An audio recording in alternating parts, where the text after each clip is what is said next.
τραγούδι της Αβίσου. Μια φορά και έναν καιρό, στο βασίλειο της θάλασσας, ζούσε ο τρανός βασιλιάς Τρίτων με την οικογένειά του. Η αδελφή του Ούρσουλα φημιζόταν για την εκθαμβωτική ομορφιά της και τη μαγευτική φωνή της.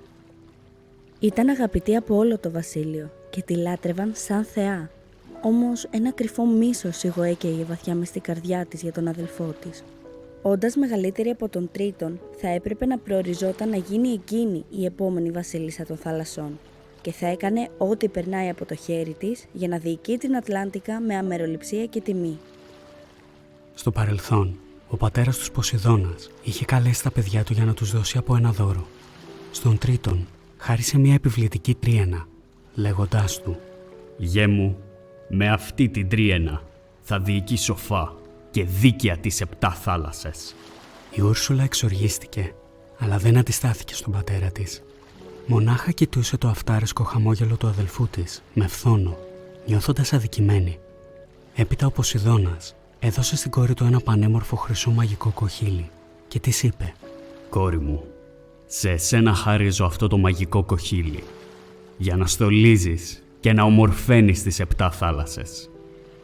Έχει την ικανότητα να ενισχύει τη φωνή σου, ώστε το τραγούδι σου να αντυχεί έως τα βάθη της θάλασσας». Η Ούρσουλα τον ευχαρίστησε, προσπαθώντας να πνίξει τα δάκρυα που απειλούσαν να ξεχυλήσουν από τα μάτια της. Προς τιμή της γυναίκας του Αθηνάς, ο Τρίτον οργάνωσε μια μικρή γιορτή σε ένα ήσυχο μέρος στην επιφάνεια της θάλασσας ανάμεσα σε κάτι βράχους.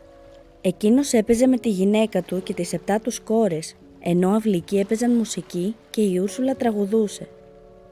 Ξάφνου εμφανίζεται από το πουθενά ένα πειρατικό πλοίο μαγεμένο από τη φωνή της πριγκίπισσας της θάλασσας και στον πανικό να ξεφύγουν, η Αθηνά συνειδητοποίησε ότι η ουρά της κόρης της Αλάνα είχε σφινώσει ανάμεσα στους βράχους και έσπευσε να τη βοηθήσει. Το κορίτσι κατάφερε να γλιτώσει και να φτάσει στον πατέρα της, αλλά εκείνη δεν πρόλαβε να ξεφύγει και το πλοίο τη συνέτριψε στα βράχια. Ο Τρίτον ένιωσε τόση οδύνη και εξοργισμένος κατηγόρησε την Ούρσουλα για το χαμό της αγαπημένης του, εξορίζοντάς την στα πιο σκοτεινά βάθη της απίθμενης θάλασσας. Η αδελφή του αρνιόταν να πιστέψει ότι την έδιωχναν από το σπίτι της για κάτι που δεν έκανε καν εσκεμμένα, αφού αγαπούσε και η ίδια την Αθηνά. Τον παρακάλεσε να λογικευτεί, αλλά εκείνος, κινούμενος από τον πόνο και τη θλίψη, δεν άλλαζε γνώμη.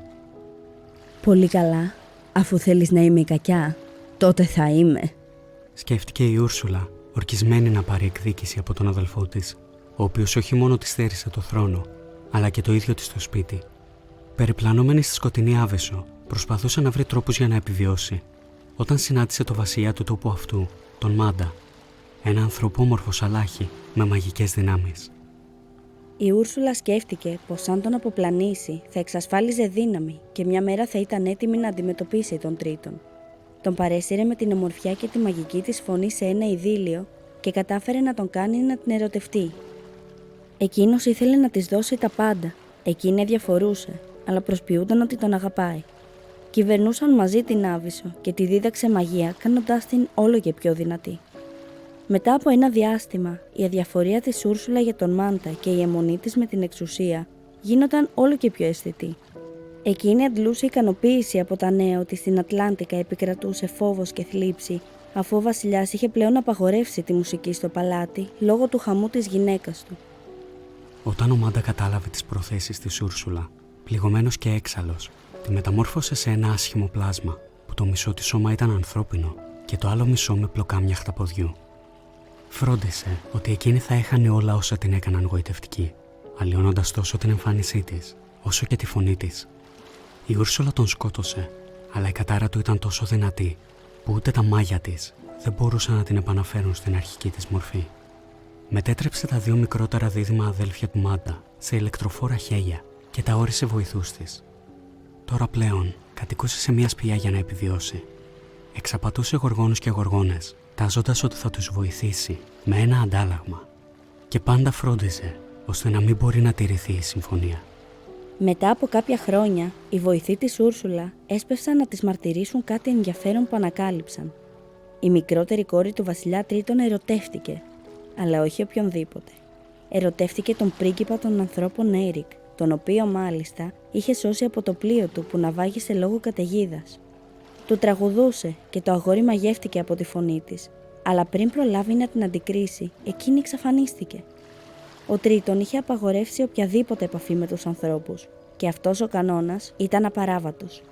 Αλλά ποιος μπορεί να ορίσει κανόνες στην καρδιά ενός ερωτευμένου έφηβου κοριτσιού? Να η ευκαιρία μου, σκέφτηκε η Ούρσουλα με ένα σχέδιο να καταστρώνεται στο κεφάλι της. Η μικρή Άριελ θαυμάζει πολύ τον κόσμο των ανθρώπων. Τόσο που έκανε συλλογή από αντικείμενα που έβρισκε στα ναυάγια σε μια κρυφή σπηλιά. Είχε βρει μέχρι και το άγαλμα του πρίγκιπα και έμενε να το θαυμάζει, ονειρευόμενη να ζει μαζί του στη στεριά. Μία μέρα ο Τρίτον ανακάλυψε το ειδήλιο της κόρης του, καθώς και τη μυστική σπηλιά της, και με την τρίαινά του την κατέστρεψε σε θέμελα, όπως και τα όνειρά της. Εκείνη αγανακτισμένη αποφάσισε να ζητήσει βοήθεια από τη μάγισσα της θάλασσας, της οποίας οι φήμες ότι βοηθάει τους γοργόνους να πραγματοποιήσουν τα όνειρά τους είχαν διαρρεύσει σε όλο το βασίλειο. Οι φίλοι της την προειδοποίησαν ότι είναι πολύ επικίνδυνο, αλλά εκείνη δεν τους άκουσε. Τα χέρια της Ούρσουλα βρήκαν τη μικρή πριγκίπισσα και την οδήγησαν στη σπηλιά της. Η μάγισσα χάρισε πόδια στην Άριελ με αντάλλαγμα τη φωνή της, πείθοντάς την ότι δεν τη χρειάζεται για να κάνει τον πρίγκιπα δικό της. Της έδωσε διορία 3 ημέρες για να κλέψει το φιλί της αληθινής αγάπης από τον νεαρό. Αν δεν τα κατάφερνε, θα άνοικε στην Ούρσουλα. Το κορίτσι ανέβηκε στην επιφάνεια και βρήκε τον πρίγκιπα, ο οποίος τη φιλοξένησε στο παλάτι, νομίζοντας ότι δεν έχει που να πάει. Οι δυο τους περνούσαν χρόνο μαζί και έρχονταν όλο και πιο κοντά. Τόσο κοντά, ώστε τη δεύτερη κιόλας μέρα, η Άριελ σχεδόν κατάφερε να τον φιλήσει σε μια βάρκα στη μέση μιας λιμνοθάλασσας. Αλλά τα τσιράκια της μάγισσας τους εμπόδισαν. Τότε η Ούρσουλα αποφάσισε να πάρει δραστικά μέτρα και με τα μαγικά της κατάφερε προσωρινά να πάρει την αρχική της μορφή και ένα βράδυ περπατούσε στην παραλία και τραγουδούσε με τη φωνή της Άριελ, υπνοτίζοντας τον Έρικ. Ο γάμος του νεαρού πρίγκιπα το σούρουπο της τρίτης μέρας θα γινόταν σε ένα πλοίο και όλοι ήταν πανευτυχείς. Όλοι εκτός από την Άριελ, της οποίας η καρδιά είχε ραγίσει.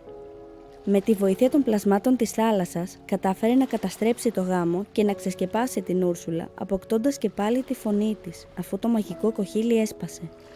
Ο πρίγκιπας ξύπνησε από τη ζάλη του, αλλά πριν προλάβει να φιλήσει το κορίτσι, αυτή μεταμορφώθηκε ξανά σε γοργόνα, μιας και έδισε ο ήλιος. Η συμφωνία δεν κατάφερε να τηρηθεί, οπότε η Ούρσουλα, έχοντας την κατοχή της στην Άριελ, την παρέστηρε στη θάλασσα. Εκεί βρήκε τον Τρίτον να ψάχνει για την κόρη του και έκανε νέα συμφωνία. Θα έπαιρνε τη θέση της και για αντάλλαγμα θα έδινε στην αδελφή του αυτό που πάντα ονειρευόταν, την τρίαινα και το στέμμα. Με τα νέα της αποκτήματα, η Ούρσουλα άρχισε να εξουσιάζει τις θάλασσες, δημιουργώντας τυφώνες και αναγκάζοντας τους πάντες να υποκληθούν μπροστά της. Επιτέλους πήρε την εκδίκηση που τόσο λαχταρούσε. Όμως ο Έρικ κατάφερε να την κατατροπώσει, βυθίζοντας το σπασμένο κατάρτι ενός ναυαγισμένου πλοίου στο δέρμα της. Εκείνη σκοτώθηκε και όλα της τα μάγια μόνο μιας λύθηκαν. Ήταν ένα πληγωμένο, αδικημένο πλάσμα, το οποίο βρήκε παρηγοριά στο μίσος και τη δίψα για εκδίκηση. Ήταν οι λόγοι που την βοηθούσαν να συνεχίσει, να μην παραιτηθεί. Ήταν οι λόγοι για τους οποίους χάθηκε.